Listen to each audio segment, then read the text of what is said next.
The White House fact sheet, joined by allies and partners, the United States imposes devastating costs on Russia.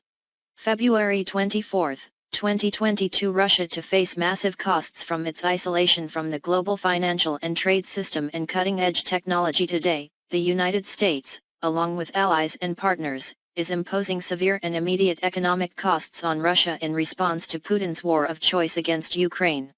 Today's actions include sweeping financial sanctions and stringent export controls that will have profound impact on Russia's economy, financial system, and access to cutting-edge technology. The sanctions measures impose severe costs on Russia's largest financial institutions and will further isolate Russia from the global financial system. With today's financial sanctions, we have now targeted all 10 of Russia's largest financial institutions, including the imposition of full blocking and correspondent and payable-through account sanctions, and debt and equity restrictions, on institutions holding nearly 80% of Russian banking sector assets.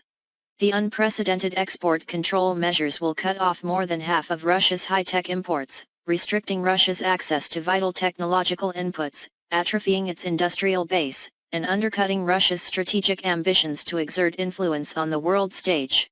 The impact of these measures will be significantly magnified due to historical multilateral cooperation with a wide range of allies and partners who are mirroring our actions, inhibiting Putin's ambition to diversify Russia's brittle, one-dimensional economy.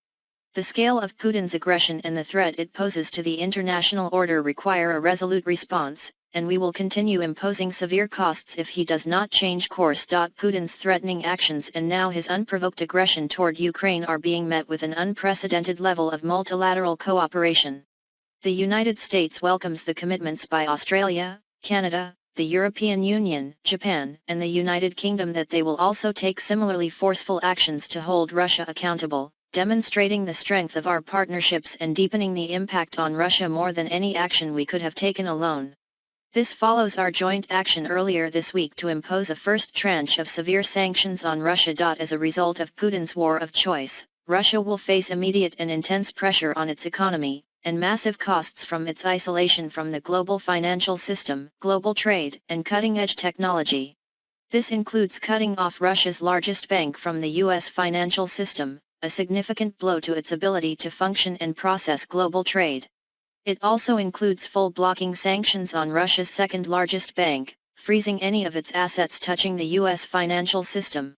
Russia's ability to access global markets, attract investment, and utilize the U.S. dollar will be devastated. Russia's economy has already faced intensified pressure in recent weeks. Just today its stock market sunk to its lowest level in 4.5 years, and the ruble weakened beyond its weakest daily settlement price on record, before additional sanctions were even imposed. With these new stringent measures, these pressures will further accumulate and suppress Russia's economic growth, increase its borrowing costs, raise inflation, intensify capital outflows, and erode its industrial base. The United States and our allies and partners are unified and will continue to impose costs, forcing Putin to look to other countries that cannot replicate the financial and technology strengths of Western markets. Today, the United States carried out the following actions severing the connection to the U.S. financial system for Russia's largest financial institution, Sberbank, including 25 subsidiaries, by imposing correspondent and payable-through account sanctions. This action will restrict Sberbank's access to transactions made in the dollar. Sberbank is the largest bank in Russia, holds nearly one-third of the overall Russian banking sector's assets, is heavily connected to the global financial system, and is systemically critical to the Russian financial system. Full blocking sanctions on Russia's second-largest financial institution, VTB Bank, VTB, including 20 subsidiaries. This action will freeze any of VTB's assets touching the U.S. financial system and prohibit U.S. persons from dealing with them. VTB holds nearly one-fifth of the overall Russian banking sector's assets, is heavily exposed to the U.S. and Western financial systems, and is systemically critical to the Russian financial system. Full blocking sanctions on 3 other major Russian financial institutions, Bank Открытие, Sovcombank OJSC, and Novycombank, and 34 subsidiaries. These sanctions freeze any of these institutions' assets touching the U.S. financial system and prohibit U.S. persons from dealing with them. These financial institutions play a significant role in the Russian economy. New debt and equity restrictions on 13 of the most critical major Russian enterprises and entities. This includes restrictions on all transactions in, provision of financing for, and other dealings in new debt of greater than 14 days maturity and new equity issued by 13 Russian state-owned enterprises and entities: Sberbank, Alfa Bank, Credit Bank of Moscow, Gazprom Bank, Russian Agricultural Bank, Gazprom, Gazprom Neft, Transneft, Rostelecom, Russhydro, Alrosa, Sovcomflot, and Russian Railways. These entities, including companies critical to the Russian economy with estimated assets of nearly $1.4 trillion, will not be able to raise money through the U.S. market, a key source of capital and revenue generation, which limits the Kremlin's ability to raise money for its activity. Additional full-blocking sanctions on Russian elites and their family members: Sergei Ivanov, and his son, Sergei, Nikolai Patrushev, and his son Andrei, Igor Sakhin, and his son Ivan, Andrei Pukov, Yuri Soloviev, and 2 real estate companies he owns, Galina Yulyudina, and Alexander Vadyakin. This action includes individuals who have enriched themselves at the expense of the Russian state, and have elevated their family members into some of the highest position of powers in the country.